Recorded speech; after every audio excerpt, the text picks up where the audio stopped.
Buen día, voy a empezar con la guía de el lenguaje en la relación del hombre con el mundo. Recordemos que este es el módulo 2 y en el módulo 2 tenemos pues diversos temas, diversas preguntas. Entonces, aquí tenemos cerca de 40 preguntas, espero que les ayude para estudiar. Y bueno, la primera pregunta que tenemos es ¿qué es un hecho histórico según Gloria Delgado? Y la respuesta es, nos menciona que es una construcción ideal, hipotética, creada por un historiador. ¿A qué se refiere? Que la historia es creada, es hecha por un historiador, el cual interpreta el texto y a su vez, eh, pues crea la historia. Ahí está la respuesta. Siguiente, ¿qué es el contexto de producción? El contexto de producción en donde entra pues cuando alguien revisa una noticia o un hecho histórico. ¿Qué es el contexto de producción? Pues es el lugar y la fecha donde es escrita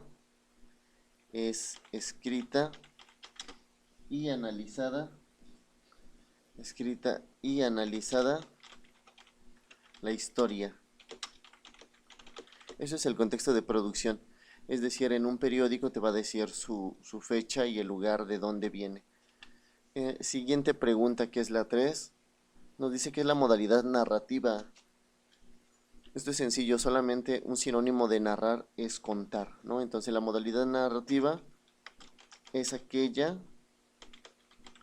que te cuenta, un suceso histórico. Te cuenta un suceso, ya sea real o ficticio. Es decir, puede ser de la realidad o no. Eso es la modalidad narrativa. Y posteriormente nos menciona 4 elementos de la modalidad narrativa. Los 4 elementos son el tiempo, el espacio, los actores históricos y las relaciones causales.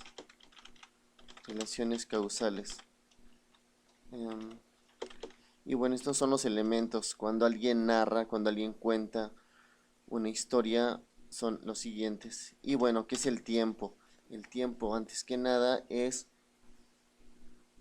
la hora, el día, año en que ocurre el suceso. Siguiente tenemos que es el espacio. Tenemos el espacio, ¿no? ¿Qué es el espacio? El espacio que analizamos van a ser lugar o lugares donde ocurre igual el suceso. El suceso, la situación, el hecho histórico. ¿Cuáles son los actores históricos? Obviamente son las personas que participan. De hecho, no solo personas, son personas e instituciones que participan en el suceso. Es decir, si hay cualquier institución, sin decir marcas, nombres, una institución, ya sea bancaria, una institución de alimentos o algún producto asociado, va a tener precisamente contar como actor histórico. ¿Cuáles son las relaciones causales? Las relaciones causales son las causas, ¿no? ¿Qué es lo que provocó el suceso? Es aquello que provocó el suceso. Esto se refiere. Pregunta 9. 4 partes de la macroestructura. ¿De la macroestructura de qué? De un texto. ¿Cuál es la macroestructura de un texto? Es decir, cada texto tiene una estructura. Es decir, una estructura que nos ayuda a que eh, sea sustentable. ¿Cuáles son las 4 partes de la macroestructura? Antes que nada y muy importante el título. Después la introducción. Posteriormente el desarrollo el desarrollo y finalmente la conclusión. Conclusión. Ahí están las 4 partes de la macroestructura de un texto. Posteriormente nos pide 5 verbos en acción. Es importante recordar que aquí verbos en acción es una especie de... Bueno, sí existen verbos en infinitivo, ¿no? Y aquí nos pide verbos en acción. Sin embargo, bueno, pondré unos ejemplos de verbos en infinitivo gerundio participio. Podrían ser infinitivos como los que conocemos: caminar, correr, reír, hacer y decir, ¿no? Por ejemplo. Pero, ¿cuál es la diferencia con los verbos en acción? Los verbos en acción, es decir, en vez de tener caminar, decimos el, por ejemplo, sería algo como el, permítanme, el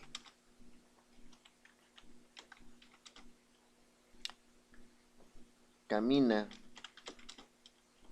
por la mañana. Aquí ya tenemos un verbo en acción, caminar, ¿no? El verbo caminar, pero ya lo tenemos en presente, en tercera persona, ¿no? Y aquí ya esto significa, este es un verbo en acción. ¿Podemos encontrarlos de este modo? Sí, pero lo más seguro es encontrarlos ya conjugados, ¿no? Este es un verbo en acción. Y bueno, siguiente. Tenemos primera persona y para qué se utiliza. Es decir, se refiere a la persona gramatical. ¿Cuál es la persona gramatical? Es decir, quién nos está enunciando, narrando, contando la historia. ¿Cuál es la primera persona? La primera persona es el yo, ¿no? ¿Y para qué se utiliza? Se utiliza para darnos una opinión. Darnos una opinión. ¿Por qué? Porque en primera persona no es tan verídico, ¿no? De hecho, se le podría considerar, de este lado voy a poner subjetivo. Recuerden que lo subjetivo es lo considerado a interpretación. No es muy confiable porque obviamente es la opinión de una persona, ¿no? Y una opinión nunca es tan válida. Se puede tomar en cuenta, sí, pero su validez tal cual no tiene. No tiene una validez objetiva, ¿no? O real. Ahorita vamos a ver cuál sí. La segunda persona y para qué se utiliza. La segunda persona es el tú y se utiliza para dar indicaciones. Para dar indicaciones. ¿A qué se refiere esto? Se refiere a que probablemente se utilice para instructivos que te dan indicaciones. Instructivos para recetas, ¿no? Recetas de cocina, para instructivos, recetas manuales, etc. ¿Para qué se utiliza? Regresando un poco aquí a la primera persona, se utiliza para diarios, ¿no? Un diario, para diarios, para memorias, para autobiografías. Autobiografías. Y bueno, pasamos con la tercera persona y nos dice, pregunta 13. Tercera persona y para qué se utiliza. ¿Cuál es la tercera persona? La tercera persona no es ni yo ni tú, es él o ella, ¿no? La tercera persona es él, diagonal, ella. ¿Para qué sirve la tercera persona? Para dar noticias. Sirve para dar noticias. En este caso sí es más objetivo, ¿no? Objetivo, es decir, apegado a la realidad. Esa es la tercera persona.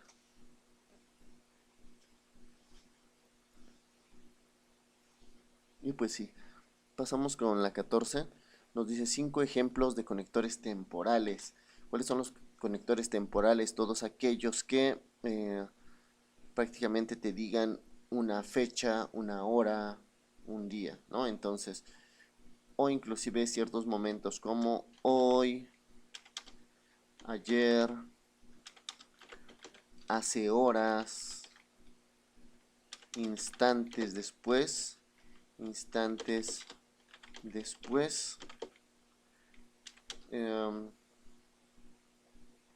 minutos antes, ¿no? Puede ser minutos antes, etcétera, posteriormente, hace 3 días, el mes anterior, etcétera. Son conectores temporales.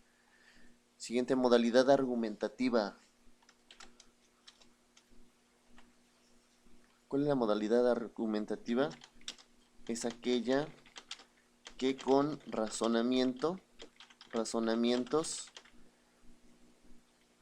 defiende o refuta, es aquella que con razonamientos defiende o refuta una idea. Es decir, este tipo de textos son los que van a defender su punto de vista o van a debatir otro punto de vista. Modalidad explicativa, sinónimo de explicar, pues dar a entender, ¿no? Explicativa sirve para dar a entender un tema. Así de sencillo, ¿no? Dan a entender un tema, te explican pues prácticamente con cifras, con ejemplos, ¿no? Le pondré entre paréntesis, utiliza ejemplos. ¿Qué más se utiliza? Ejemplos, imágenes, gráficas, para que quede claro el tema. ¿Cuál es la modalidad descriptiva? Otra forma de decir, de describir, pues puede ser enumera las partes de un todo. Es decir, te va diciendo parte por parte qué es lo que hay o qué partes tiene una persona, animal, cosa. Y en ese caso, pues, ya hay tipos de descripciones, ¿no? Descripción como de un paisaje, descripción de una persona, descripción de una situación. Y bueno, pasamos a la 18, 4 partes de la redacción. Y estas se las preguntan bastante. Y bueno, la respuesta es planeación, redacción, redacción, corrección y edición. Pero si tú buscas un extra, te va a decir que al final existe el paso llamado impresión, ¿no? Porque no tiene caso hacer todos estos pasos si no vas a imprimir. Siguiente paso, más bien siguiente pregunta. Y aquí nos dice 4 propiedades textuales, que de hecho vienen abajo. Las 4 propiedades textuales, las propiedades que tiene un texto, ya no en su estructura formal, sino en su contenido, son la adecuación,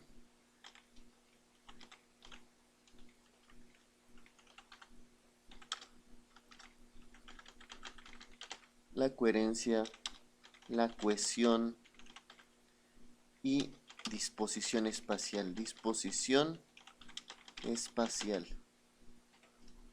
Y bueno, ¿a qué se refiere adecuación? El texto debe ser adecuado para el lector, ¿no? Es decir, el tipo de lector. Y enseguida lo anoto. El texto debe ser adecuado para el lector. ¿Qué tipo de lector? Pues tenemos varios tipos de lectores. Aparte de los expertos y novatos que vienen en su guía de la materia 1, aquí los tipos de lector se refieren más a niños, jóvenes y adultos.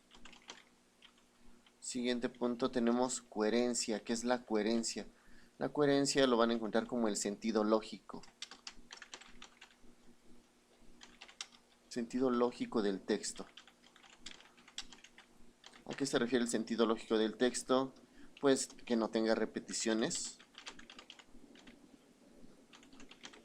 no muletillas, es decir, estas palabras que de repente repetimos bastante para poder continuar. No repeticiones, no muletillas, buena redacción, etcétera, ¿no? No errores ortográficos, etcétera. Entonces, esa es la coherencia. Que tu texto tenga coherencia te ayuda bastante. ¿Cuál es la cohesión? La cohesión es un sinónimo de unión, ¿no?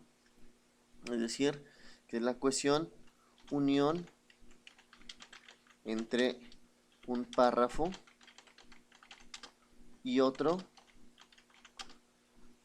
asimismo entre ideas.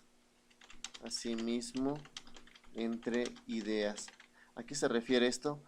Que prácticamente no empieces hablando de pescados y termines hablando de hurones, ¿no? Es decir, que si empiezas hablando de pescados, termines hablando de pescados en tu redacción. Y bueno, disposición espacial. La disposición espacial es igual que el formato del texto. Formato del texto. Recuerden cuál es el formato del texto. Pues prácticamente el tipo de letra, el tipo de el párrafo, ¿no? El tamaño del párrafo es muy importante. También tenemos otras cosas como, aparte del tipo de letra, el párrafo, el interlineado, el tamaño de la letra, la orientación, ¿no? La orientación horizontal, vertical, orientación, etcétera. Todo esto, obviamente, la disposición espacial tú la encuentras en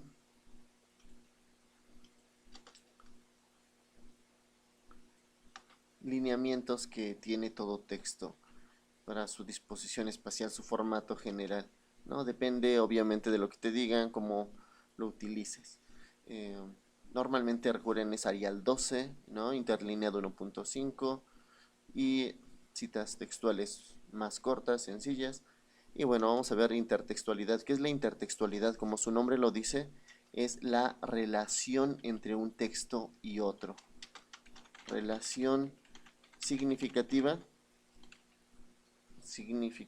entre un texto y otro. Entonces, vamos a checar esto.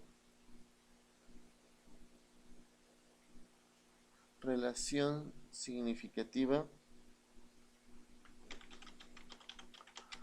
entre un texto y otro. ¿Cuál es la relación intertextual?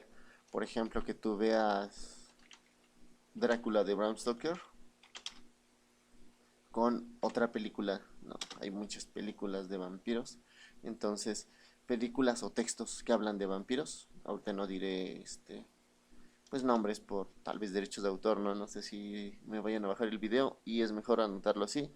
Pero si se refiere a Drácula, que fue el primer texto, uno de los primeros, y después hablar de otras tantas películas que tienen relación significativa, ¿no? Que hablan de lo mismo prácticamente, ¿no? Que hablan sobre un vampiro, que hablan sobre, pues, esa situación.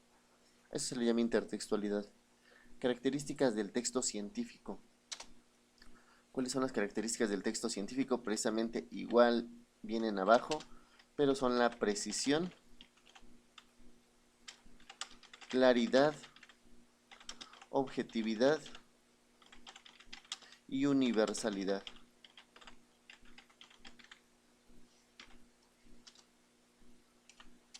Y bueno, pasamos con precisión. ¿A qué se refiere precisión? Pues precisamente eso. La precisión es que cada concepto debe tener un solo significado. En los textos científicos debes de ser muy preciso. No puedes ocupar indiscriminadamente las palabras peso, masa, volumen, porque cada uno tiene su significado. Entonces, a eso se refiere precisión. claridad, es utilizar ejemplos, imágenes y pruebas, eh, para que el texto sea entendido. ¿Por qué? Pues precisamente porque en la ciencia, en los textos científicos son difíciles de comprender, ¿no? Y necesitan claridad de muchos ejemplos, imágenes, para que sea entendido. ¿Qué es la objetividad? Hace rato hablábamos del objetivo y lo subjetivo. De hecho, en sus guías, en las materias de preparatoria, plan 22, pues nos habla mucho precisamente de la objetividad. Lo objetivo y lo subjetivo, les encanta utilizar estas palabras. ¿Qué es la objetividad? La objetividad es que debe ser real, ¿no? Es un sinónimo de realidad. Entonces, objetivo es real, lo real inmediato, ¿no?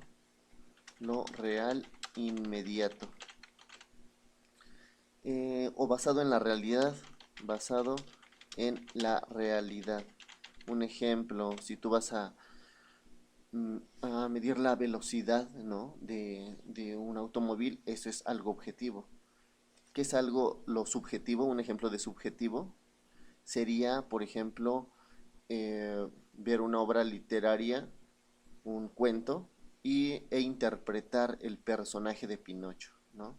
Interpretar, es decir, saber qué significa Pinocho. Y pues Pinocho puede significar bastantes cosas.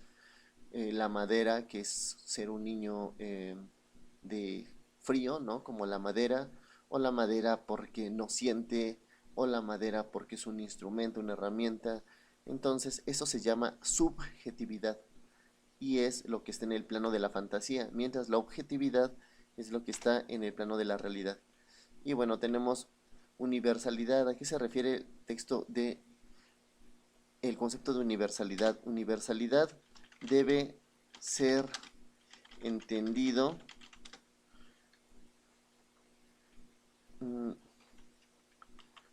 en todas partes.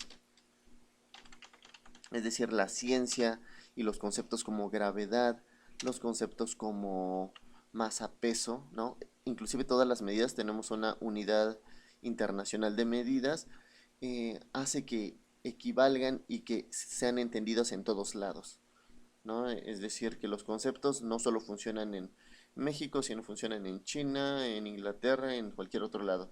Por eso es el concepto de universalidad. Nos pide textos periodísticos, 4, que precisamente también están abajo. Y bueno, tenemos folleto,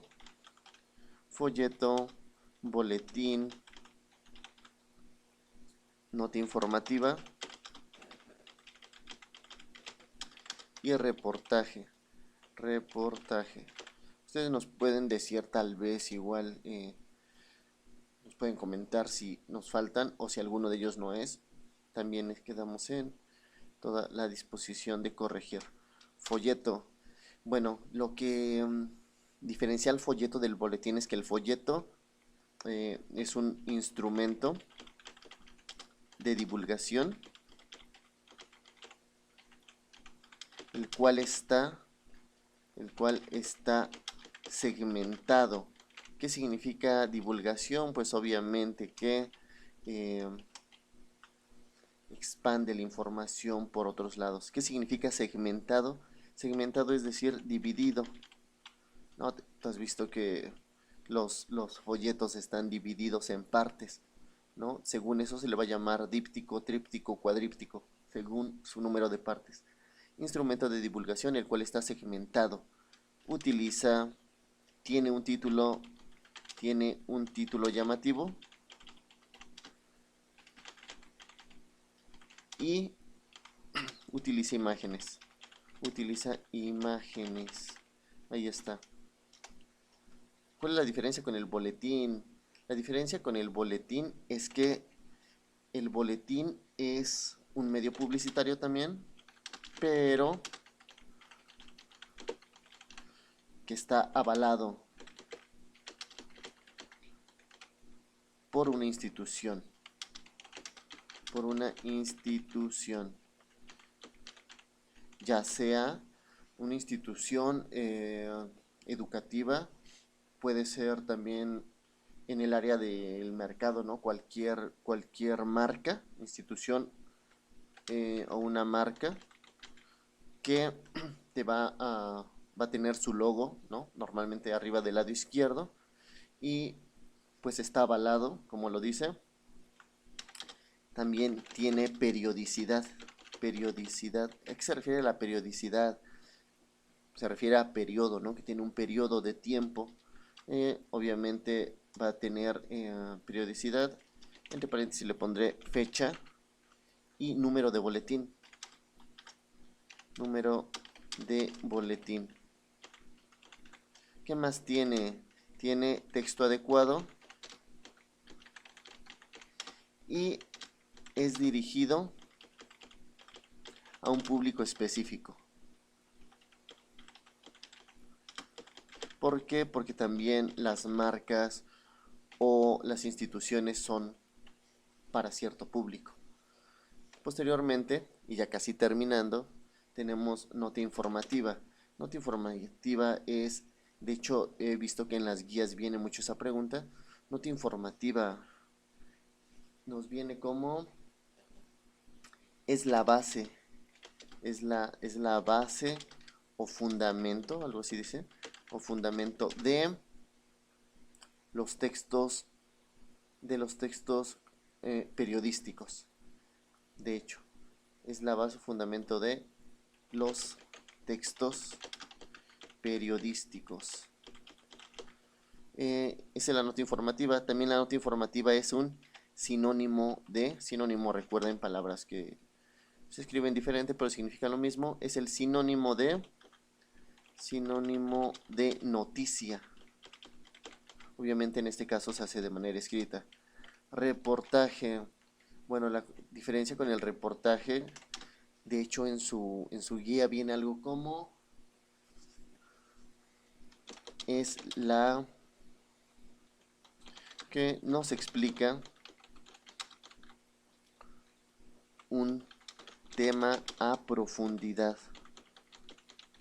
Más que un tema, una noticia, ¿no? Nos explica una noticia a profundidad. A profundidad. ¿Qué más sobre el reportaje? Se presenta en radio, televisión, en las noticias, ¿no? Que salen en la televisión, obviamente. Reportaje. Posteriormente tenemos tipos de investigación. Aquí nos pregunta cuáles son los tipos de investigación. Son 4. Investigación.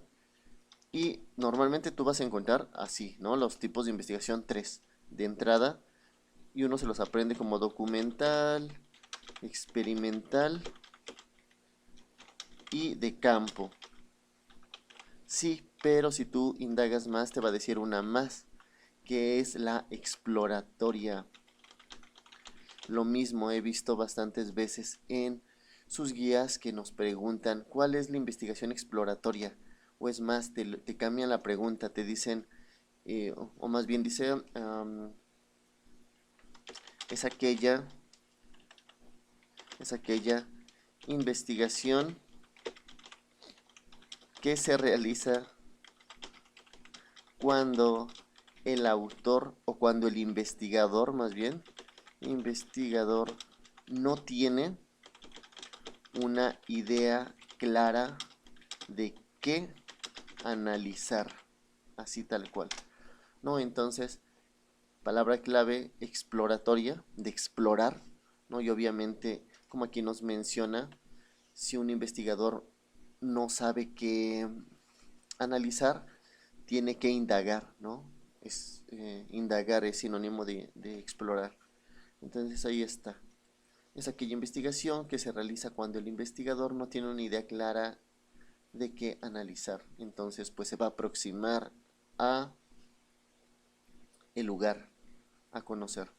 Siguiente, ¿dónde se realiza y cuál es el producto de la investigación documental? ¿Dónde se realiza? Se realiza en bibliotecas, ¿no? Obviamente. Biblioteca, cineteca, hemeroteca,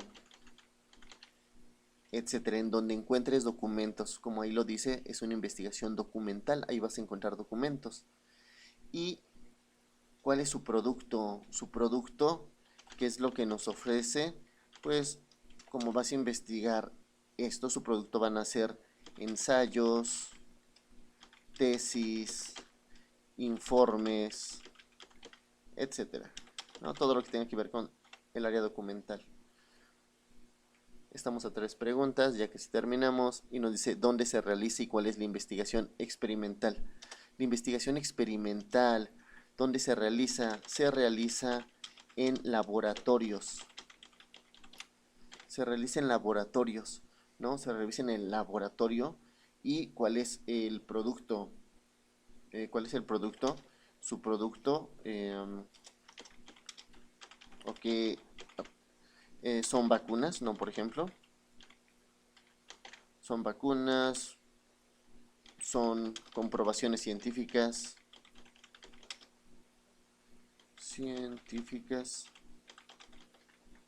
son nuevos productos, ¿no?